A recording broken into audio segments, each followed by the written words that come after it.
여러분 안녕하십니까? 화요일 오전 프레스룸 라이브 유한솔입니다. 오늘도 뉴스 라이브부터입니다. 뉴욕의 밤으로부터 출발해 보겠습니다. 호재가 많았던 간밤 뉴욕이었습니다. 3대 지수 강세로 마감했습니다. 다우지수는 전장보다 49포인트가 올랐습니다. 45,883의 종가를 찍었고요.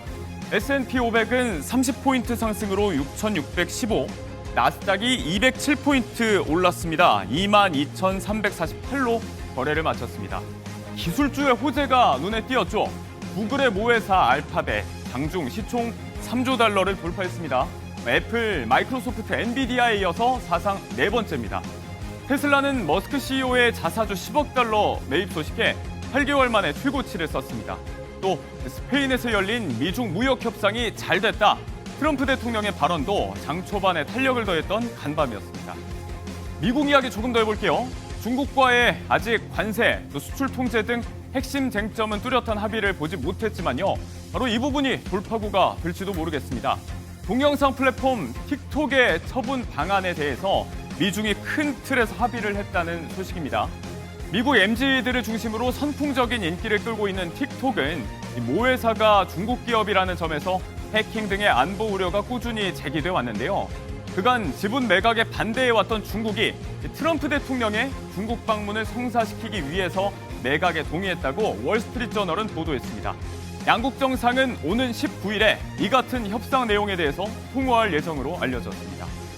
자, 그러면 이제 서울의 아침으로 넘어와 보죠. 코스피는 닷새째 사상 최고점을 다시 쓰는 중입니다.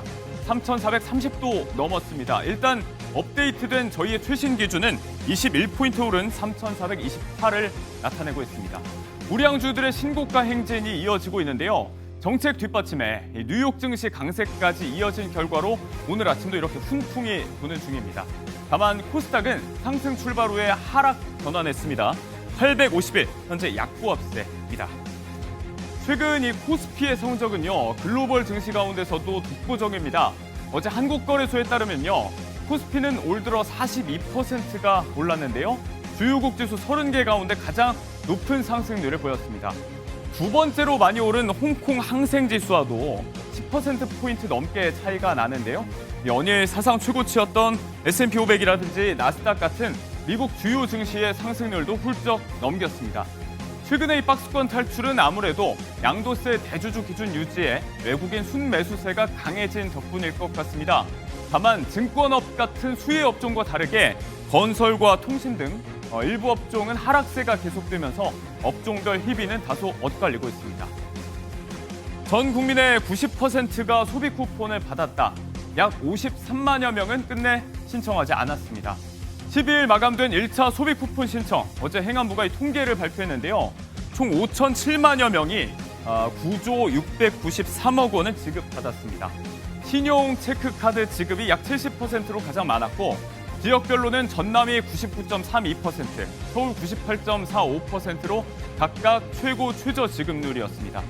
아예 신청을 안 한 1%, 이 가운데는요, 개혁신당 이준석 대표도 있었습니다. 자신의 SNS를 통해서 쿠폰을 수령한 분들이 잘못했다는 건 결코 아니라면서도 정치인으로서 포퓰리즘 정책에 명확한 반대 의사를 표하고 싶었다, 입장을 밝혔습니다. 여러분의 생각은 어떠신가요? 바로 이 부분에 대해서도 의견이 다양하실 것 같습니다. 최근 논의가 급물살을 타고 있는 주 4.5일째, 개그맨 박명수 씨의 한마디에 누리꾼들의 설전이 이어지고 있습니다. 본인이 진행하는 라디오에서 토요일 오후에 12시에 퇴근하고 나서 집에 가서 밥 먹고 그렇게 열심히 살았기 때문에 지금이 있다면서 시대 흐름에 맞춰가는 것도 좋지만 인구도 없고 경기도 안 좋고 논의가 더 필요하지 않겠냐, 이런 취지의 발언을 했는데요. 박명수 씨 SNS에 직장 생활 안 해본 연예인이라서 실정을 모른다.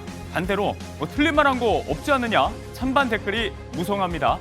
실제 여론도 근로자, 사용자 측이 팽팽하게 엇갈리는 중이죠. 갑론을박에 제대로 불을 지핀 형국이 됐습니다. 이상 오늘의 뉴스라이브였습니다.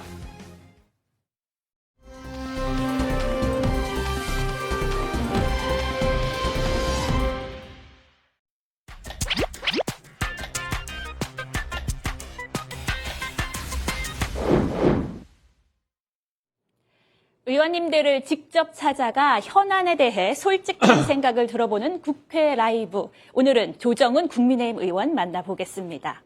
네, 의원실 찾아오는 건 저도 좀 오랜만이긴 한데요. 오늘 의원님께서 어떤 말씀을 하실지 기대해 보도록 하겠습니다.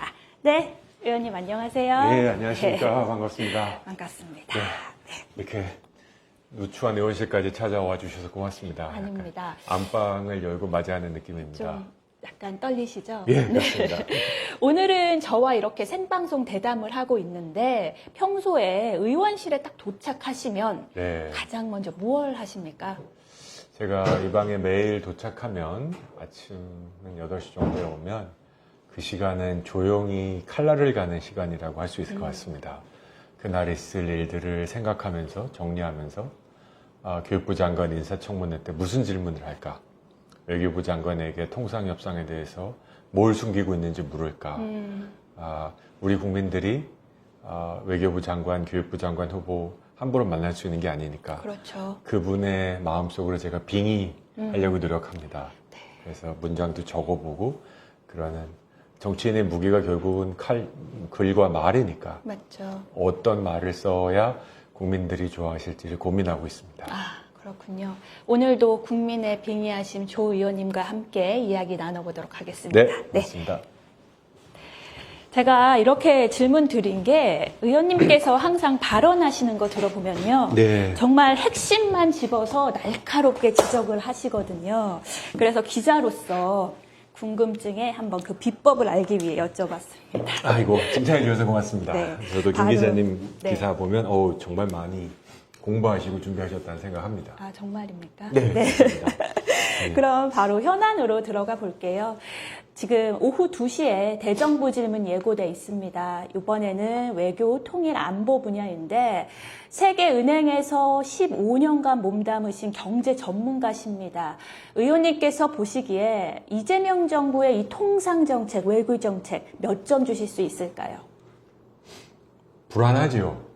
점수를 매기기엔 너무 이르지만 이런 거지 않습니까? 오늘 있을 외교 통상 안보는 이재명 정부가 제일 자신 있고 잘하고 있는 포퓰리즘이 통하지 않은 3가지 분야가 있다면 그게 바로 외교 통상 안보입니다. 외교를 포퓰리즘으로 했다가 나라 망하죠. 안보를 포퓰리즘으로 했다간 침범을 당하죠. 네. 통상을 기분대로 포퓰리즘대로 할 수도 없고요. 상대가 그렇죠. 있기 때문에. 네네. 이재명 대통령이 미국을 갔다 온 뒤로 우리 청와대 대통령실 대변인이 합의문도 필요가 없을 정도로 잘된 협상이다라고 잘된 협상이다. 한 지가 한 달이 지나가고 있지만 네. 우리 국민들이 그렇게 믿고 있을까요? 제가 아까 빙의했다고 했지 않습니까? 네. 대한민국을 살아가는 홍길동 씨에게 네. 이재명 정부의 통상 정책을 어떻게 생각하십니까? 물어보면 저는 불안합니다. 이 한 문장으로 정리할 수 있다고 생각합니다. 불안함. 과연 그들이 정말 외교 통상 안보만큼은 뭐 국내적으로 15만 원 나눠주고 다 좋다 이겁니다. 네. 근데 외교 통상 안보만큼은 전문가들이 좀 안정감 있게 나라를 책임져 줬으면 좋겠다라는 게 대부분의 국민들의 마음일 텐데 네네. 이재명 정부의 외교 통상 안보, 특히 지금 한미 통상 협상은 도대체 이게 되는 건지 안 되는 건지 우리 국민들한테 뭘 숨기고 있는 건지 말을 해주지 않습니다. 그런데 다른 열차들은 지금 다 앞으로 나가고 있습니다. 그렇죠. 네. 오늘 아침인가요? 일본이 드디어 자동차 그럼요. 관세가 15%. 우리 지난 정부에서는 미국 수출하는 자동차 관세는 0%였습니다. 네. FTA 협정으로. 예, 네. 25%가 됐죠. 15%가 될 거라고 했는데 언제 될지 아무도 모릅니다. 서명을 안 해준 거죠. 네. 그런 생각 안 드십니까? 합의 계약서 없이 부동산 계약하면 전 세상이 당할걸요? 아직 어떻게 생각하십니까? 저희는 지금 사기 당한 건 아니고 아직 협상 중, 정부가 아주 신중하게, 또 저희 통상교섭본부장이 어제 출국했잖아요. 그래서 계속 협상 중이라는 내용을 유지하고 있긴 합니다. 사기를 안 당하도록 해야겠죠. 그렇죠, 위원님? 그렇죠. 만약에 내 돈이었으면요, 저 잠 안 잡니다. 우리가 지금 3,500억 불을 투자하기로 약속했고, 네. 그건 사인을 했어요. 네. 계약서를 썼습니다. 네. 줄 돈은 다 계약서 쓰고 받을 돈은 계약서를 안 썼습니다.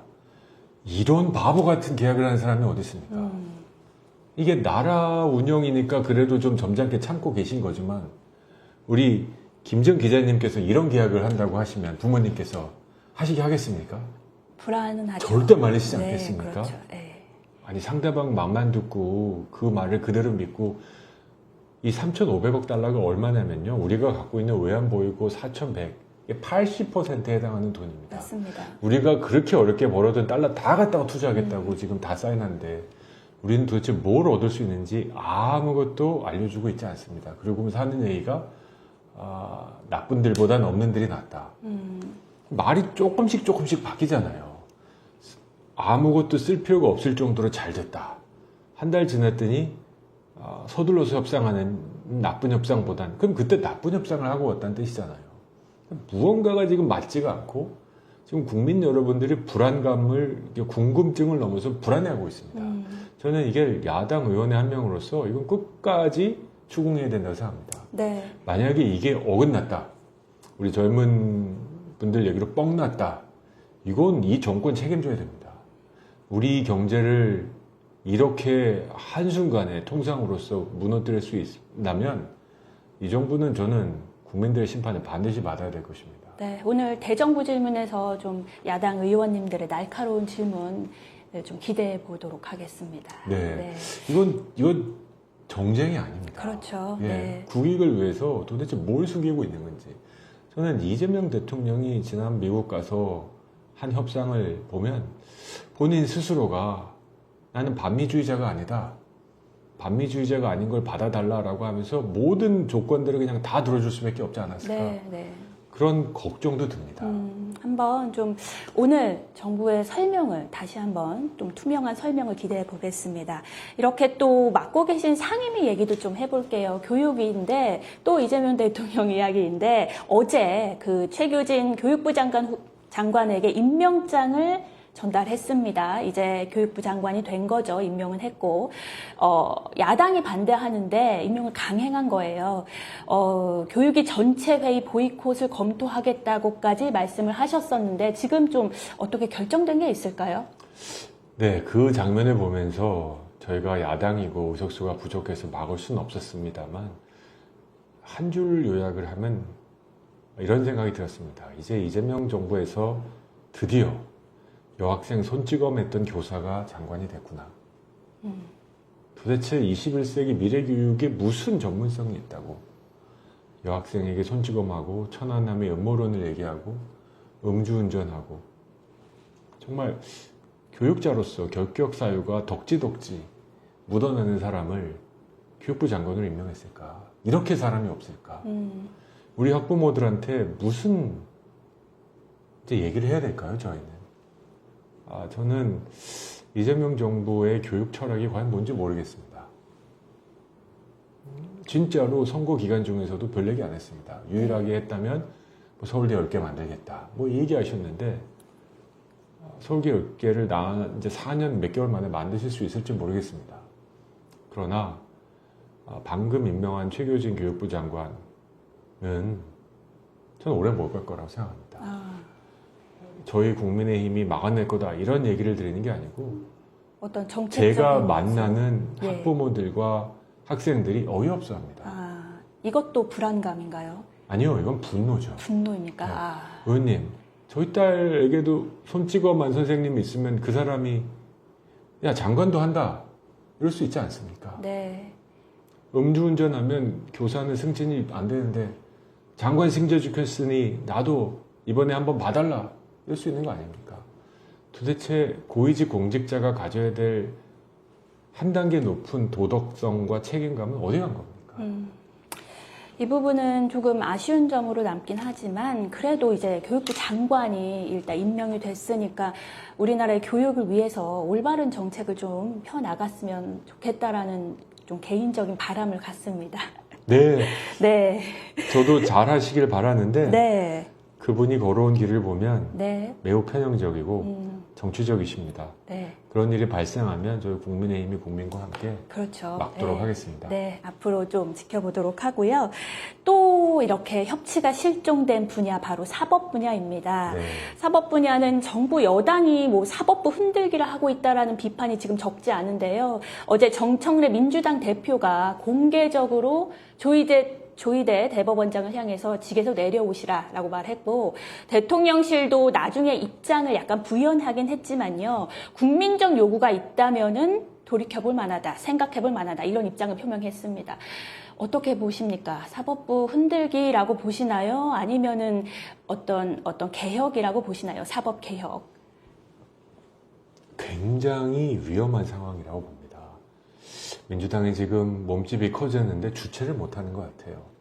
그리고 대선에서 50%도 안 되는 49%로 정권을 찾았지만, 그럼에도 불구하고 내 마음대로 안 되는 건 절대로 용서하지 않겠다라는 정말 강한 의지, 국민들 눈에는 교만과 오만으로 비춰줍니다. 국가를 운영하는 방식에 삼권 분립이 있다는 건 삼척동자도 아는 얘기고요. 고대 민주주의는 저희 같은 선출직과 네. 사법부 같은 임명직, 그리고 굳이 또 하나를 보면 추첨, 얘는 세 가지 제도가 잘 운영됩니다. 모든 권력과 주요직을 선출직으로 해야 된다는 건 민주주의 원칙에도 맞지 않습니다. 네. 사법, 마음에 안 드는 게 있어도 참아야 되는 게 민주주의고, 각자 영역의 독립성을 인정해주고 그 영역이 돌아가는 자치적인 내용을 존중해 주는 것이 삼권 분립이라는 원칙을 우리 헌법에 세워놓은 우리 재헌의회 의원들의 정신이고 국민들이 지지하는 바입니다. 그럼 지금 뭐 조희대 대법관, 지기현 판사만 아니면 된다 아닙니까? 내 마음에 드는 사람이 왔으면 박수 쳐주고, 쟤는 왠지 내 마음에 들지 않는 판결을 낼 것 같으니까 바꿔버리겠어. 이게 민주주의입니까? 그렇죠. 이건 아니죠. 저는 여기서 조금 더 나가면 민주당 진짜 국민들로부터 크게 회초리 맞습니다. 여야가 좀 협의를 하면 좋을 것 같거든요. 제 생각에서는 이게 어떤 사법 개혁의 일환으로 추진될 수 있다는 그런 공감대를 가지면서 그 방법만 조금 달리하면 될 텐데 좀 쉽지 않은 문제죠, 의원님. 아니, 저는 공감대를 만들어가는 노력에 전적으로 동의합니다. 네. 그리고 그 사법부를 수십 년간 이끌어왔던 조희대 대법관을 비롯한 사법부의 구성원들의 의견 청취를 꼭 해야 됩니다. 그렇죠. 지난주에 네. 그거 만났다고 감히 뭐 이거 아닙니까 지금 네. 민주당이? 내가 지시했는데 감히 니네들이 만나가지고 임명직이 말이야 까불어 선출직한데 뭐 이거 아닙니까? 이런 교만. 이런 교만은 지금은 그들이 사법부에 갖고 있지만 생각해보면 유권자들한테 갖고 있는 거예요. 네. 저는 선출직 국회의원은 국민들의 대리인이지 국민들 위해 군림하는 존재가 아닙니다. 제가 물어보고 싶어요. 민주당 의원님들 지역 가서 한번 유권자한테 물어보십시오. 상권 분립이라는 대한민국 운영의 척추를 부러뜨리는 게 맞다고 생각하시는지. 네. 그러면 이제 당내 질문으로 좀 넘어가 보겠습니다. 장동혁 대표 체제가 시작이 됐습니다. 이제 좀 20여일이 지났는데 개파 없어야 한다. 또 인위적인 또 청산은 안 된다라고 줄곧 말씀해 오셨습니다. 지금의 장동혁호 어떻게 내부에서 조금 화학적 결합이 이루어지고 있다고 보시는지 평가가 좀 이르긴 하지만 어떻게 보십니까? 그 의총에서 네. 이제 서로 악수하는 그 사람들이 좀 많아진 것 같습니다. 그렇습니까? 좀. 막 탄핵 개헌 때는 좀 살벌했거든요. 네. 이제 뭉쳐안고 무슨 네. 말씀인지 아시죠? 네. 서로 뭐 마치 네. 본회의 열린 것처럼 거리를 두고 앉았는데 갈라져서. 지금은 섞어 앉고 네. 악수도 하고 하는 것 같습니다.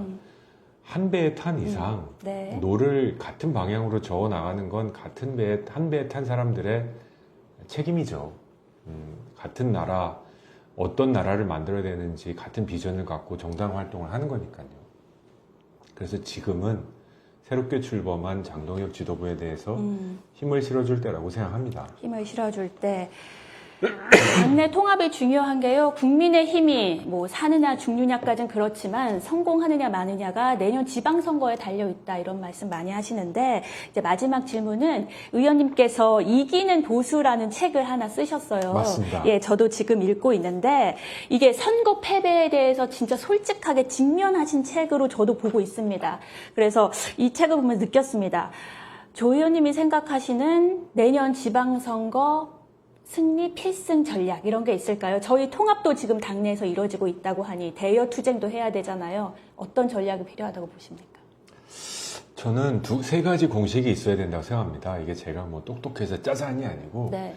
제가 봤을 때 지난 90년대 말부터 우리가 7번의 총선을 네. 해서 3번 이기고 4번 졌습니다. 네. 이길 때는 이긴 이유가 있었고 질 땐 질 이유가 있었습니다. 그렇죠. 이긴 이유를 나눠드리면 첫째는 분열하지 않았다. MB와 박근혜계로 나눠주면 졌습니다. 또 친한 비한 이런 걸로 나눠주면 우리 질 겁니다. 두 번째는 국민들 앞에 내놓을 수 있는 메시지가 있어야 됩니다. 과연 이 나라를 어떻게 이끌 것인지. 지난 대선 때 저희가 2% 부족한 게 있다면 이재명은 안 돼. 그럼 니는 뭔데? 라는 거에 대한 답이 없었다. 그리고 세 번째는 겸손함입니다. 겸손함. 네. 박근혜 비대위원장의 천막 당사로 상징되는 국민의힘 이제 좀 정신 차렸네. 이제 좀 책임 있는 정치하려고 하는 것 같네. 이제 좀 국민 무서운 줄 아네. 국민 여러분들은 회초리 들 때 아파하는 정치인들을 원하지. 네. 이 정도 난 안 아파. 그러면 진짜 세게 때리시거든요. 그렇죠. 네, 그래서 저는 이 겸손함과 네. 그리고 통합 그리고 국민의 살갗을 닿을 만한 민생 결국 경제는 보수 그 작동했던 그 원칙이 지금 깨지고 있는 거니까 먹고 사는 문제를 해결하는 건 저희 보수입니다. 한미 관계 통상 문제 저희가 더 잘합니다. 네. 라는 거에 대한 확신이 드는 메시지들이 필요할 때 지방선거 해볼 만하다고 생각합니다.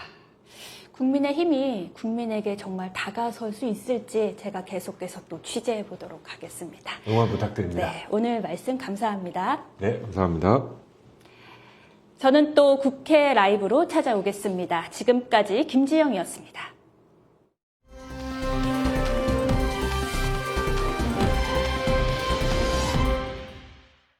네, 이번엔 경제 라이브입니다. 경제 뉴스들 전해드리겠습니다. 오늘은 송원재 서울시립대 경제학부 교수, 박시동 경제평론가 나오셨습니다. 어서 오세요. 네, 안녕하세요. 네, 오늘부터 일본에서 미국으로 수출되는 자동차의 관세는 15%, 그런데 한국차는 25%입니다. 불리해졌습니다.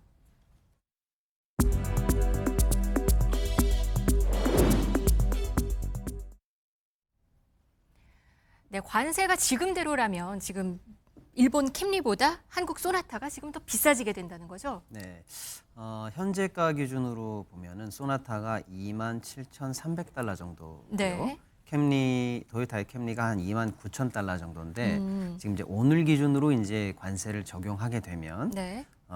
소나타가 거꾸로 34,125달러가 되고요. 캠리가 33,050달러가 되면서 네. 사실 이제 가격이 역전되는 그런 현상이 지금은 예. 지금 나오네요. 캠리가 더 비쌌는데 그렇습니다. 지금의 오늘의 관세를 적용받게 되면 소나타가 더 높아졌네요. 그렇습니다. 네. 우리는 그동안은 FTA이기 때문에 사실은 자동차 관세가 0이었는데요. 지금 이제 품목별 관세가 부과되고 있기 때문에 25%로 껑충 뛴 상황이고요. 네. 일본은 어쨌거나 미국과의 협정을 타결하면서 관세율이 낮아졌습니다. 그래서 자동차 품목 관세를 15% 적용받게 됐거든요. 그러니까 우리보다 굉장히 낮은 관세를 받고 있어서 사실상 10% 차 이상의 관세 이익을 일단은 자동차 업계에서는 보고 있죠. 우리와의 네. 상대적 비교에 따라서요. 네. 그래서 우리가 지금 일본과는 사실 미국이 굉장한 경합인데 굉장히 불리한 상황에서 지금 이제 좀 악전고투해야 되는 상황이다. 이렇게 좀 봐야 될 것 네. 같습니다.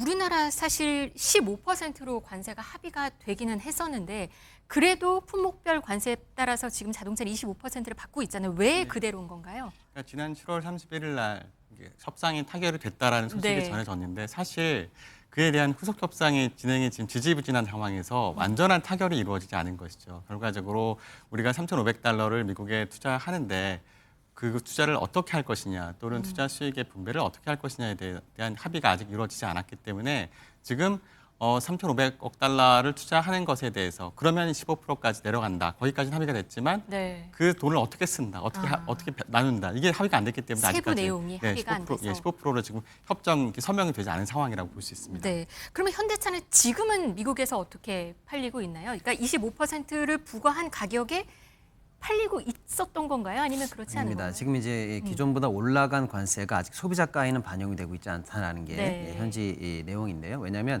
실제로 올라간 관세를 소비자에게 반영하면 평균입니다만은 대당 약 800만 원 정도의 가격 인상 요인이 됩니다. 네. 그러면 시장에서는 이제 사실상 동종 라인업에는 경쟁하기 힘든 상황이다 이렇게 봐야 되겠죠. 그래서 지금까지는 관세 충격을 현대라든지 1차 수입 이쪽에 네. 아무튼 공급자 라인에서 현재 일단 커버하고 있는 걸로 보이는데요.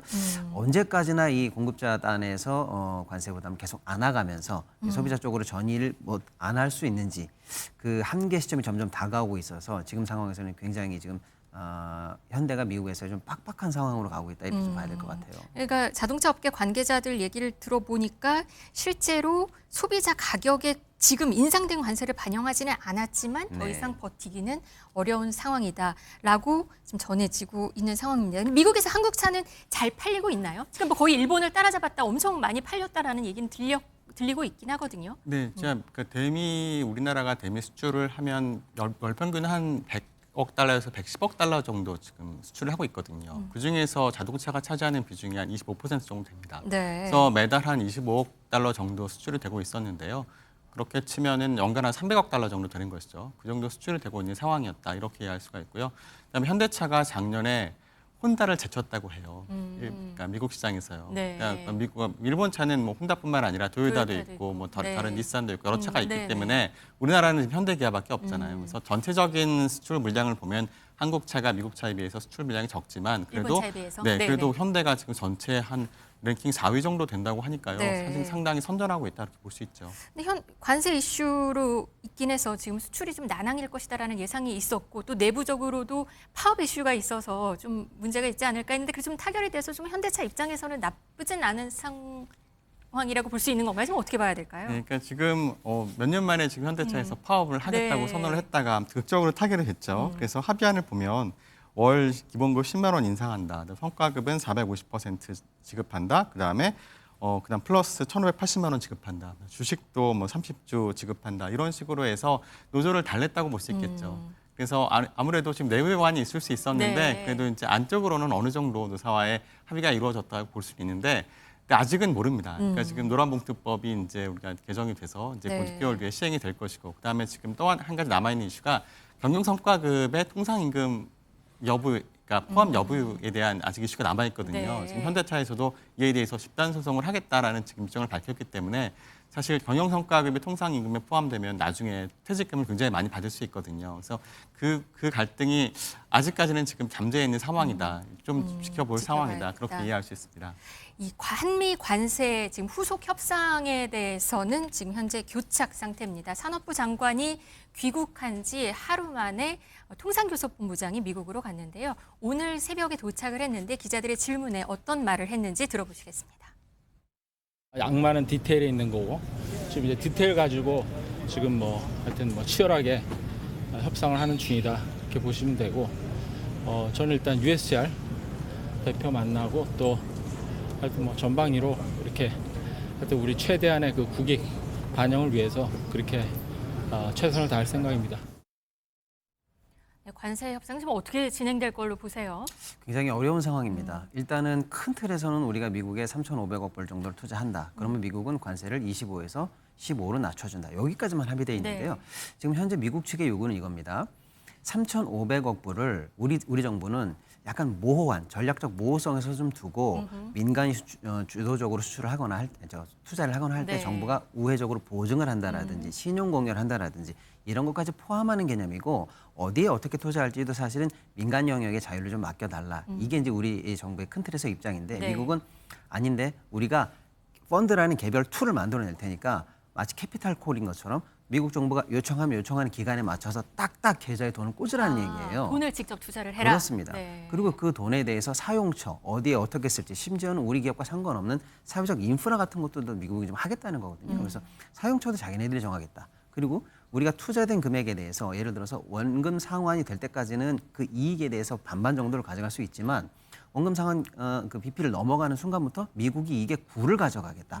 이런 정도를 지금 세게 요구하고 있는 걸로 봐서는 그 정도 사안이면 우리가 협상에 응해서 사인을 하기는 좀 어려운 상황인 것 같아요. 근데 미국 입장은 이거예요. 너희들이 좀 어렵게 생각하는 건 알겠는데 옆 나라 일본은 이 문서에 사인을 했어. 왜 일본은 왜? 그렇습니다. 네. 그러니까 너희들도 사인해. 이런 지금 압박이 굉장히 심한 네. 상태고 근데 우리 정부 입장은 그겁니다. 일본과 우리가 경제적 체급이 다르지 않느냐.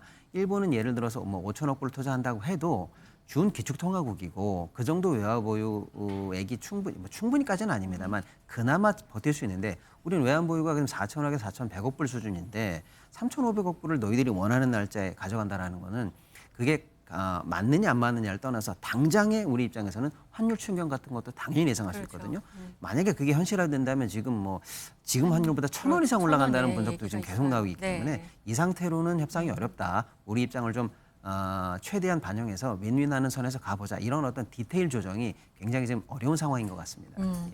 여기에 또 대만도 지금 또 치고 올라가는 분위기입니다. 반도체 수출을 발판 삼아서 고속 성장을 하고 있는데 1인당 GDP 같은 경우는 우리나라를 추월을 했어요. 우리 지금 뭐 대만한테도 치이는데 한국 경제 위기 어떤 건가요? 돌파는 어떻게 해야 되는 건가요? 그러니까 참 어렵는 얘기입니다. 지금 우리나라 올해 경제 성장률 예측치가 0.8%인데요. 대만은 원래 3.1%를 예상을 했었다가 얼마 전에 수정 시를 보고했어요. 네. 4.45%랍니다. 그러니까 우리나라보다 무려 지금 4배 이상, 5배 가까운 정도의 성장을 올해 한다는 뜻이에요. 이 정도 되면은 뭐 GDP가 역전되는 게 너무 당연하게 보이죠. 심각한 것은 내년도 GDP 성장률 전망치가 우리나라는 1.8%거든요. 우리나라의 잠재 성장률이 한 1.9% 정도 된다고 지금 알려져 있는데 그것보다 못 미치는 수치예요. 그런데 네. 대만은 내년에도 한 2.81% 정도 성장한다고 전망되어 있습니다. 그러면 내년에는 더 격차가 벌어진다는 뜻이죠. 참 어려운 얘기예요. 아까 그 관세 협상 얘기로 잠깐만 돌아가면 이런 경우에 그럼 우리가 도대체 예를 들어서 수익 금액 90%를 미국이 가져가고 우리가 10%만 가져간다는 얘기는 다시 얘기하면 우리가 투자 수익률이 실제로 한 프로젝트의 투자 수익률이 10%라고 했을 때 우리가 가져가는 수익률은 1%밖에 안 된다는 네. 얘기예요. 이거 뭐하러 이제 차라리 관세 협상을 우리가 깨자 그런 얘기도 해요. 실제로 미국의 그 경제정책연구센터에 있는 딘 베이커 선임 경제학자가 이런 말을 했답니다. 이거 받지 말아라. 차라리 그냥 25% 관세를 물어라. 그러면 그렇게 했을 때 한국이 대미 수출, 그러니까 자동차 수출을 포기하는 금액이 한 125억 달러 정도 될 것이다. 그렇게 얘기를 했어요. 도대체 이 숫자가 어떻게 나왔는지 제가 나름 추론을 해봤더니요. 네. 이게 결과적으로는 이제 한 가지 오해할 수 있는 게 실제로 관세 25%가 된다고 해서 소비자 가격이 저렇게 드는 건 아닙니다. 왜냐하면 기업들이. 그러면 네. 소비자는 비싸니까 덜 살 거잖아요. 네. 그러니까 가격이 오르면 소비자는 거기에 반응을 할 거고 네. 그 반응하는 정도를 우리가 이제 경제학에서는 가격 탄력성이라는 지표를 얘기하거든요. 그런데 지금 2019년에 조세재정연구원에서 발표한 보고서에 따르면 자동차는 좀 가격 탄력적이라고 얘기합니다. 우리 가격 탄력성이 한 2에서 5 정도 된다라고 이렇게 밝힌 적이 있어요. 그러면 미국 시장에도 그대로 적용된다고 하면 그러면은 관세가 25% 증가했을 때 그럼 수요는 50% 정도 줄어든다는 뜻이거든요. 그러면은 지금 300억 달러 수출치에서 절반이 줄어드니까 150달러 네. 정도 수출이 줄어든다. 실제로는 가격이 그렇게까지 오르진 않기 때문에 그걸 네. 감안하면 125억 달러라고 얘기하는 것 같아요. 그러면 우리가 125억 달러 정도 포기하면 3,500달러 투자 안 해도 된다는 얘기가 되는 거예요. 따라서 이런 거 생각해 보면 정부가 골치 아플 수밖에 없죠. 골치 아프죠. 그래서 그리고 아마도 또 만약에 보복 관세하면 어떻게 할 거예요? 보복 관세하면 이제 큰일 나는 건데. 그런데 일단 25% 얘기했고 그다음에 네. 지금 이것도 미국에서도 이것이 위헌 소지가 있다는 얘기가 나오고 있기 때문에 네. 정부에서 좀 숨을 길게 가지고 협상을 좀 해보자. 국민들께 좀 인내해달라. 그런 지금 말씀을 하시는 네. 게 아닌가 생각이 됩니다. 구인철 부총리는 해야 한다. 이런 뭐 사직생의 각오로 성장 전략을 과감히 펼칠 것이다. 한국 경제를 믿어달라. 이렇게 강조를 하고 있는 상황입니다.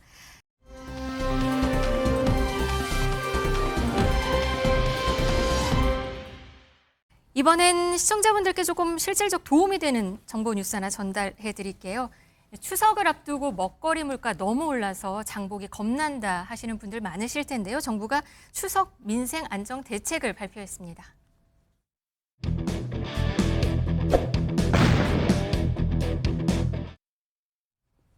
네, 우선 반값 할인하는 것들이 꽤 있습니다. 네, 맞습니다. 네. 소고기, 배, 사과 같이 추석 성수품이 따로 있거든요. 네. 여기는 최대 40%를 할인할 예정이고요. 명태, 고등어 같은 수산물이 최대 50% 할인될 예정에 있고요. 명절에 많이 사는 선물 세트가 있거든요. 네. 한 94개 정도의 선물 세트를 농협 등에서는 최대 50% 할인된 가격, 또 네. 수협 같은 경우에는 생선 선물 세트 10,000개를 구성해서 최대 46% 할인할 예정에 있습니다. 이 할인폭은요. 네. 일단 정부의 지원 20%가 일단 반영이 되고 네. 또 유통업체 자체 할인이 더해져서 최대 농산물 40, 수산물 50 이렇게 일단 소비자들에게 부담 가지 않는 선에서 최대한 소비자가를 낮추는 이런 네. 할인 행사를 하고 있다 이렇게 볼 수가 있겠습니다. 40%, 50% 할인을 받을 수 있어요. 그러면 시청자분들께서는 어디에서 어떻게 이거를 받을 수 있는 네, 건가요? 일단 그 각종 뭐 마트나 온라인, 오프라인 시장에서 다 할인하고요. 네. 소비자분들께서 하나 아셔야 될 거는 개인적인 할인 지원책이 또 이번에 또 들어갑니다. 네. 방금 이제 최종 소비자 가가 이제 낮춰지는 할인이고요. 900억 정도의 예산이 소진될 때까지는 정부가 또 다시 이제 소비자 할인 관련한 지원 예산을 세웠는데 이게 뭐냐면 인당 2만 원 정도의 이제 추가 할인을 받을 수 있다라는 건데요. 여기 이제 조금 자세히 알아보셔야 되는 게 업체별로 주 단위 2만 원입니다. 그러니까 예를 들면 이번 주에 이마트에 갔다. 그러면 개인적으로 2만 원 할인을 또 받으실 수 있고요. 바로 이어서 다시 롯데마트로 간다. 그럼 또 2만 원을 받을 수가 있는 거예요. 네. 그리고 다시 내가 이마트에 가려고 한다. 그러면 다음 주에 한 번 그 다음 주에도 갱신되면 가면, 다시 네. 2만 원이 또 살아나는. 그래서 할인된 가격 더하기 개인 지원까지 소비자분들께서 조금 알뜰하게 챙겨보시면 그나마 조금 물가 부담에도 불구하고 알뜰한 추석이 되지 않을까 이렇게 지금 생각을 하고 그럼 뭐 있습니다. 여러 마트들을 돌면서 할인 한도를 계속 2만 원씩 받을 수가 그렇습니다. 있는 거네요. 맞습니다. 50%, 40% 한도에서 네. 갖고 있는 거를 더 받을 수 있는 게 있네요. 환급액도 늘어났다고 들었어요. 전통시장에서 농축산물을 사게 될 경우에 6만 7천 원 이상을 사면은 2만 원을 또 환급해주는 이벤트가 있다고 해요. 그러니까 우리 온라인 상품권이라고 얘기하잖아요. 네. 이제 전통시장에서 이제 온라인 상품권을 이제 환급받는 거죠. 네. 내가 6만 원을 쓰게 되면 온라인 상품권으로 2만 원을 돌려주는 그런 행사인 겁니다. 네. 그 지금 시청자분들께서 빨리 서둘러셔야 될 것 같은 게 네. 이게 정부 지원금이 900억 원 투입된다고 했거든요. 선착순이군요. 예산이 소진되면 네. 이제 없어집니다. 네. 따라서 이 할인 혜택을 누리시려면 좀 부지런히 움직여야 될 것 같다. 네. 그런 말씀을 드립니다. 네, 전통시장에서 환급을 받는 거는 다음 달 1일부터 한 5일간 정도 해당이 되는 내용입니다. 뭐 숙박시설에는 5만 원 할인 쿠폰도 있고요. 인구 감소 지역으로 여행을 떠나면 또 기차표 가격을 50% 할인해 주는 등의 여러 가지 혜택이 있으니까 시청자 여러분께서 잘 찾아보시고 좀 부지런히 움직이시면 돈을 벌 수 있는 기회가 될 수도 있을 것 같습니다. 오늘 경제 라이브는 두 분과 함께했습니다. 고맙습니다. 감사합니다.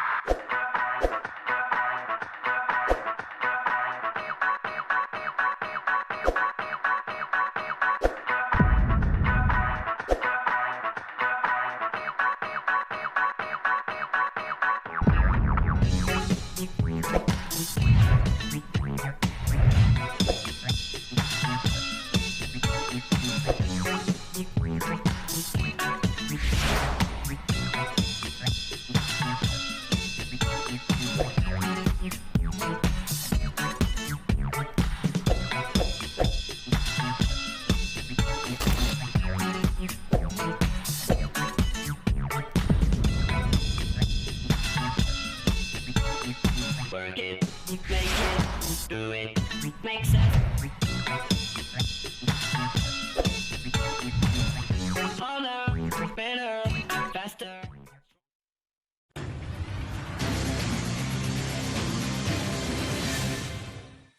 네, 뭐하고 사나 뭐 먹고 사나 고민을 해보는 시간이죠. 유한솔의 오늘 뭐 사니로 이어집니다. 보기만 해도 삶이 나아지는 생활 속 경제 이야기 오늘도 쉽게 한번 풀어보겠습니다. 자, 1타 수강생 박진아 아나운서 변함없이 함께하고요. 오늘은 어떤 분 모셨을까요? 네, 오늘 사회의 다양한 트렌드를 읽어주실 분 함께하도록 하겠습니다. 트렌드 코리아 소비 트렌드 분석센터 이혜원 연구위원님과 함께하도록 하겠습니다. 어서 오세요. 안녕하십니까? 네, 어서 오세요. 트렌드 코리아 이혜원 연구위원님과 요즘 또 가장 뜨거운 이야기 해보도록 하겠습니다. 길거리만 가면 많이 보이는 이것. 요즘에 이제 뭐 상점 주인도 없고 종업원도 없습니다. 이제 업종 가리지 않고 확산하고 있는 무인 점포 이야기를 좀 해보려고 하는데 한 설문조사에 따르면 이 무인 점포를 한 번이라도 이용해 본 사람이 10명 가운데 이제 9명을 넘어섰다고 합니다. 많이 보편화가 되고 있고 요즘 뭐 업종 가리지 않고 정말 많이 보이는 것 같아요. 네, 맞습니다. 요즘 상가에 가면은요, 무인 점포가 꼭 있어요. 그 종류도 굉장히 다양합니다. 네. 아이스크림 가게, 빨래방, 스터디 카페, 사진관. 굉장히 익숙한 무인 예. 점포들이고요. 거기에 무인 오락실도 뭐 골목마다 한두 개씩 꼭 있습니다. 네. 최근에는요, 무인 옷가게가 많이 생기고 있습니다. 네네. 네, 그래서 마네킹이 있고 옆에 문을 보면은 네. 우리가 카드를 넣고 들어가게 되어 있습니다. 카드를 찰딱하고 입장을 하면요. 네. 그 안에서 탈의실과 함께 여러 옷들이 있고요. 직원 대신에 키오스크가 있습니다. 자유롭게 옷을 입어보고 네. 또 나에게 맞는지 거울을 보면서 고를 수 있고 맨 끝에 결제를 하면 문이 열리고 나올 수 있는 구조가 네. 되고 있습니다. 얼마 전에 이제 집 근처에 옷가게 하나 생겨가지고 네. 와이프가 같이 가달라고 좀 하던데 좋더라고요. 이제 눈치 보지 않고 마음대로 입어봐도 되고 이제 조언도 좀 해줄 수가 있고 사실 이제 그간에 말씀하신 대로 무인 점포라고 하면 뭐 아이스크림이라든지 뭐 기껏해야 뭐 즉석 사진, 빨래방 정도가 다였는데 요즘에는 정말 업종별로 다양합니다. 별게 다 무인화되고 있어요. 네, 맞습니다. 요즘에는요, 특히 요식업계의 무인 점포 바람이 굉장히 강하게 불고 있습니다. 예. 노량진에 위치한 한 곰탕집은요, 곰탕이요? 무인으로 운영을 하고 있고요. 그래서인지 가격도 많이 내렸다고 합니다. 일단 손님이 가면요, 음식과 밑반찬을 가져옵니다. 네. 그리고 자리마다 부착된 음식 주문 방식대로 주문을 하면요, 곰탕용 냄비를 냉장고에서 꺼낼 수 오. 있습니다. 그래서 내가 원하는 만큼 국물을 붓고 밥을 넣어서 맛있게 먹으면 됩니다. 이렇게까지 한 끼까지요, 3분밖에 걸리지 오, 않으니까요. 네네네. 너무나 편하고 또 빠르게 허기를 달랠 수 있어서인지 손님도 굉장히 많다고 합니다. 맛도 괜찮나 보네요. 그렇게 해도. 네, 그렇습니다. 즉석국이다 보니까요, 굉장히 따뜻하게 먹을 수 있다고 네. 합니다. 특히 최근에는요, 꽃집도 무인 매장이 많습니다. 많더라고요. 네, 저희 동네에도 무인 꽃집이 있어가지고요, 거기 여러 개의 꽃다발들이 있고 각각의 가격이 붙어 있습니다. 그 원하는 꽃다발을 골라서 네. 가격을 입금을 한다거나 결제를 하고 꽃을 들고 나오면은 어허. 됩니다. 네, 그리고 또 이제 별의별 무인 매장이 다 생긴다는 얘기를 좀 하고 싶은데 아무래도 젊은 세대들이 조금 더 이런 키오스크라든지 무인 매장에 친숙하게 느껴질 것 같아서요. MZ들의 놀이터로 진화하고 있는 무인 매장 얘기를 좀 해보도록 하겠습니다. 스포츠 업종 쪽으로도 이제 무인 점포가 좀 많아지고 있다고 하던데요. 네, 맞습니다. 스크린 야구나 스크린 골프가 무인 매장인 거는 많이들 알고 네. 계실 거예요. 최근에는 스크린 테니스장이 굉장히 인기입니다. 젊은 분들이 많이 가셔서요. 네. 오늘 운동 완료, 오운한 할 수 있는 장소로서 사랑을 받고 있습니다. 아무래도 실내 테니스장이다 보니 네. 안전하기도 하고요. 바람도 덜 불고요. 음. 또 다른 사람들이 없다 보니까 편하게 칠 수 있다는 점에서 인기가 많습니다. 네, 뭐 테니스장에 뭐 풋살장, 뭐 탁구장, 뭐 이런 스포츠들을 MZ들만 즐기는 건 아니겠지만 아무래도 심리적으로 조금 더 친숙하게 여긴다는 점에서 젊은 층의 이용객들이 조금 더 많이 보이는 것도 사실입니다. 이렇게 그간에는 사람이 있어야지 운영이 되겠다 하던 매장들로까지 무인화 추세가 번지고 있는데 우리가 이제 체험 클래스 같은 거 하러 가는 공방들이요. 이건 사실 박진아 아나운서가 좀 좋아하잖아요. 그렇습니다. 네, 그렇게 알고 있는데 이런 건 누가 옆에 붙어 앉아서 좀 가르쳐 줘야 되잖아요. 네. 이것도 가능해요? 네, 이것도 무인 매장이 운영이 되고 있습니다. 손님은 많은데 정작 직원 수는 적은 이런 무인 매장이 늘어나고 있는데 체험 클래스 또한 그렇습니다. 홍대에 있는 한 일일 담금주 체험 클래스에서는요. 무인 운영으로 공방이 이뤄지고 있는데요. 테이블에 담금주를 만들 수 있는 말린 꽃, 각종 재료들이 되어 있고 태블릿 예. PC가 하나 있습니다.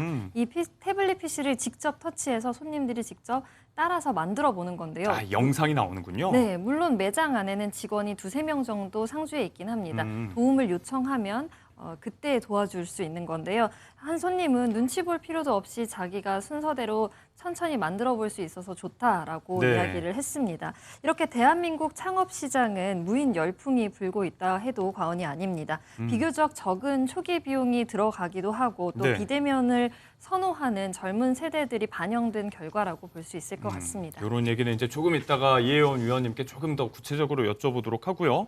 업종별로 지금 말씀하신 대로 굉장히 다양해지고 있기 때문에 사실 뭐 어딜 가도 무인 점포가 보인다는 점에서 체감상 정말 많이 늘었다라고 느끼게 되는 요즘인데 실제로 얼마나 늘었는지 보여주는 통계도 있을까요? 네, 맞습니다. 지금 무인 매장이요, 전국에 약 10만 개로 추정된다고 합니다. 신한카드 빅데이터 연구소가 조사한 바에 따르면요, 2023년 무인 매장의 신규 가맹 점수가 총 2019년 대비 894%, 즉 9배 이상 늘어난 네. 거죠.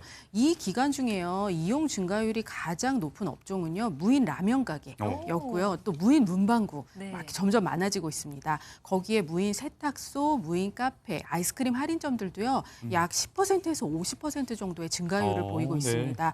처음에는 아무래도 무인 매장에 호기심에 많이들 방문을 하셨을 텐데 그 이후에는 나도 단골이 돼서 무인 매장을 가시는 소비자들이 많다 보니 점점 더 매장도 늘어나고 있습니다. 실제로 뭐 이용하기도 편하고 저렴하다는 거죠. 네. 무인 매장이 이렇게 급격하게 늘어나고 있는 이유가 궁금한데요. 아무래도 인건비 때문이 아닐까 싶은데 맞나요? 네, 맞습니다. 지금 인건비가 굉장히 많이 올랐죠. 최저임금이 올해 1030원으로 사상 처음 1만 원 시대에 이르렀습니다. 그러다 보니까 인건비 압박이 점점 더 커지고 있는데요. 네. 소상공인 분들에 의하면은 아무래도 고물가 장기화로 임대료나 재료비까지 오른 데다가 최저임금 인상으로 인건비까지 부담이 크다고 합니다. 그러다 보니까 무인 점포가 점점 생존형이 되고 있고 네. 여러 업종을 가리지 않고 빠르게 확산되고 있습니다. 거기다가 더해가지고요. 또 다른 비용, 바로 창업 비용이 상대적으로 저렴한 그래요? 편이라는 것이 무인 매장을 늘리게 하는 중요한 요인이 되고 있습니다. 보통 평균 창업 비용은요. 8,900만 원 수준으로 1억에 가깝습니다. 네네. 그런데요, 무인 점포는 적게는 3, 4천만 원대 네. 소자본으로도 금방 시작이 가능합니다. 예를 들면요, 빵집 같은 경우에는 5천만 원 정도를 들이면 무인 빵집을 창업하는 것이 가능하다 보니 네. 아무래도 점점 더 많이 생겨나고 있는 것 같습니다. 네. 일단 업주 입장에서는 이제 운영 효율성 측면에서 고려되고 있는 부분, 아무래도 이제 생존과 관련된 부분이 있고 반대로 수요도 좀 그만큼 있다는 생각이 들 수밖에 없을 것 같습니다. 조금 전에도 저희가 이제 스포츠 업장 쪽 이야기하면서 잠시 언급을 했지만 아무래도 아직까지는 젊은 세대들이 조금 더 이제 친숙하게 여기고 있는 게 무인 매장이기 때문에 최근에 코로나19도 거쳤고 좀 더 이제 비대면 문화가 익숙한 세대라는 생각도 좀 들거든요. 네, 맞습니다. 아무래도 요즘 젊은 분들은요, 사람과 사람을 접하기보다는 내가 원하는 목적을 달성하는 목적지향적인 쇼핑을 하시는 분들이 많습니다. 목적지향이요? 네, 맞습니다. 그러다 보니까 한 가게에는 커다란 포스터가 붙어 있다고 해요. 네. 저희 매장은 점원이 없습니다. 눈치 따윈 일도 보지 말고 마음껏 써보세요. 네, 이런 것처럼요. 비대면 문화가 익숙해지고 또 무인 점포들이 점점 더 성장을 하면서요. 오히려 젊은 세대들이 더더욱 무인 점포에 익숙해지고 예. 그러한 순환이 벌어지고 있습니다. 사실 그런데 이게 또 갑자기 튀어나온 얘기는 아닌 것 같은 게요. 이 무인 점포가 저희가 예전에 애용하던 사실 그렇게 예전도 아니에요. 오래전 얘기처럼 여겨지지만 자판기 있잖아요. 이런 것도 이제 무인 점포의 시효라고 할 수 있지 않습니까? 네, 맞습니다. 이 무인 매장, 무인 점포라는 것은요, 상당히 오래된 이야기입니다. 방금 말씀 주신 자판기는 1세대 무인 점포라고 할 수 있어요. 1세대예요? 네, 그때는 사실 인건비 절감보다는요, 편의성이나 공간 문제로서 자판기들이 많이 확산이 됐습니다. 네. 그 다음은 이제 2000년 되면서부터는요, 2세대 무인 점포가 등장했는데요. 그것은 바로 셀프 서비스입니다. 보통 키오스크 혹은 이제 교통터미널 등에 등장한 셀프 발권 시스템 등이 가장 대표적입니다. 네. 그 다음부터요, 2010년대부터는요, 진정한 의미의 무인 점포, 사람이 없는 점포들이 나타나기 시작했는데요. 그것을 저희는 3세대라고 부를 수 있을 예. 것 같습니다. 무인 카페, 아이스크림 할인점, 또 코인 빨래방이나 코인 노래방처럼요. 사람들이 직접 가서 결제하고 사용할 수 있는 곳입니다. 말씀 주신 대로 아무래도 팬데믹 이후에 이러한 3세대 무인 매장이 엄청나게 증가를 하고 있고요. 예. 이것들의 특징은 결국 장치 설비 기반이라는 것입니다. 사람도 중요하지만 그 안에 어떤 장치와 설비가 있느냐에 따라서 이제 소비자들이 쓸 수 있는 거죠. 네. 그리고 최근에는 드디어 4세대 무인 점포 시대가 열렸습니다. 어떤 특징이 있나요? 네, 중요한 것은 인공지능입니다. 네, 인공지능이나 사물 인터넷, 또 얼굴 인식, RFID 같은 여러 가지 첨단 기술을 통해서요.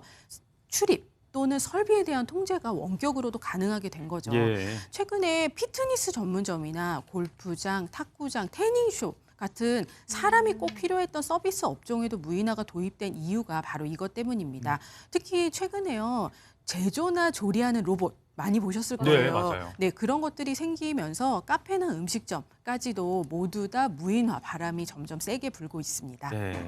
뭐 실시간으로 이제 또 제품이 안 팔리면 뭐 가격 조정도 좀 용이하고 이런 부분들이 업주들의 부담도 좀 덜어주고 있고 기술 발전에 힘입어서 이렇게 업종이 다양해지는 배경들이 있었습니다. 자, 이런 시대상의 변화 그리고 업주들의 운영 효율 등을 이유로 해서 무인 점포가 우후죽순 늘어나고 있는데 이런 달라진 시대상의 변화에 조금은 소외되는 분들의 이야기도 좀 해볼까 합니다. 노인분들, 어르신들의 어려움 이야기 안 할 수가 없을 것 같아요. 네, 맞습니다. 디지털 기술이요. 사실 젊은 세대들한테는 너무나 당연한 일상입니다. 그런데요, 노년분들한테는요, 이러한 것들이 상당한 도전이 되고 그렇더라고요. 있습니다.